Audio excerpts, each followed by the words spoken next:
Hey,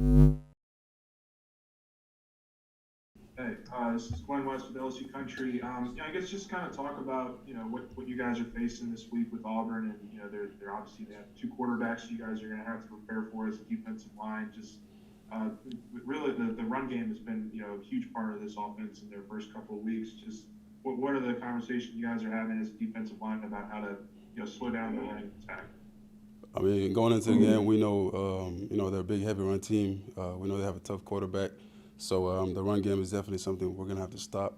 Like everybody always says, first you got to stop the run and have some fun. So, that's something they're gonna come in and bring on to us, and that's something we feel like we've done a pretty good job so far. We just got to keep improving as we're going in this week because this is a tough matchup. Auburn is a good team. They have very talented players, and so do we. So, it's a good matchup for us, and we feel like this is a good challenge for us this week. Elliot, I know you're not probably gonna have to run this often, but what was that like for you, kind of going to that three-man front last week? And even if you don't run it again, are there like things you can gain from that? I mean, it was definitely an experience, but I mean, it was needed for last week's matchup. I feel like it helped us a lot. It helped our secondary, build defense, like coach was saying, and stop most of their pass plays. And I mean, it was a necessary sacrifice for us, to be in a three-man front. It wasn't much of a sacrifice. I say it was experience as well. We definitely took something away from it. But as long as it was going to stop Mississippi State from passing every play, and trying to get some yards. But I mean it helped, and it was necessary for us to get away with the win. Yeah. Yeah, Ali, this is your second season playing with Damone Clark, and I want to notice what changes or notice in elevation of his game have you seen this year versus your first year with him? I mean, he's definitely stepped up in the leadership role, more confident and more confidence in his game and how he attacks every. I call him a bulldog, but he doesn't really get. He thinks I'm making fun of him, but he's really like a.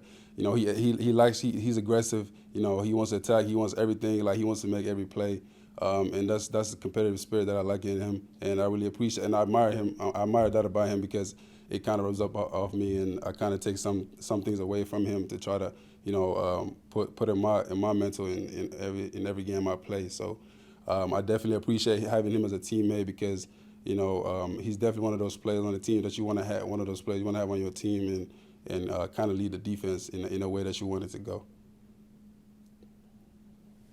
Hey, Ali, well, this is, of course, your second season, but last year you didn't get to really experience the nighttime atmosphere of a prime game at LSU at a packed Tiger Stadium. What are you hoping to see Saturday?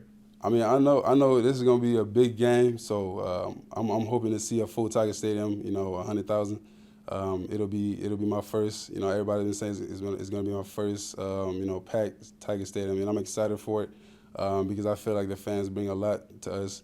A different kind of energy that boosts our morale and our energy on the field. So I'm definitely looking forward to it and seeing Tiger fans out there on Saturday night at 8 o'clock.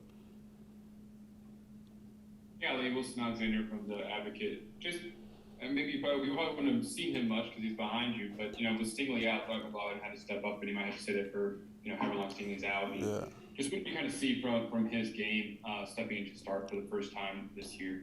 Oh, you mean Stingley or Jay Ward? Dwight. Oh, Dwight. Dwight. I mean, Dwight. Yeah, he definitely had some bump, on the road during camp. So he's worked his way back to getting back on the field. Didn't expect him to come back so soon, but he's done so much work to, work his ass off to get back on the field. And we feel like he did a lot of good, like got a lot of good things towards the end of the season last year. So, so far right now, all he has to do is, pick up right where he left off, and I believe that he can do so. Ali, as you remember back to Saturday, Cordell had caused an early fumble, and Damone picked it up, and he actually kind of took himself to task. He thought he should have scored. Andre did that a couple weeks before. Did y'all give him any grief for not getting? Oh man, getting every how Andre day, did? every day. I mean, I know he'll probably see this later on, but I tell him every day. I'm like, man, everybody been telling him like you should have scored that.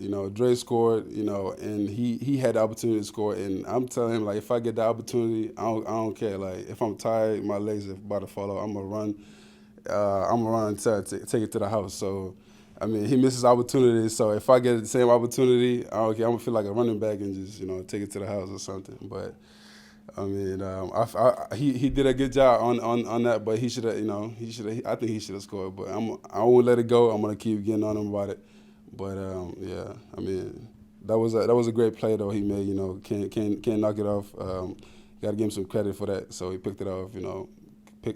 Scoop, but he should have scored.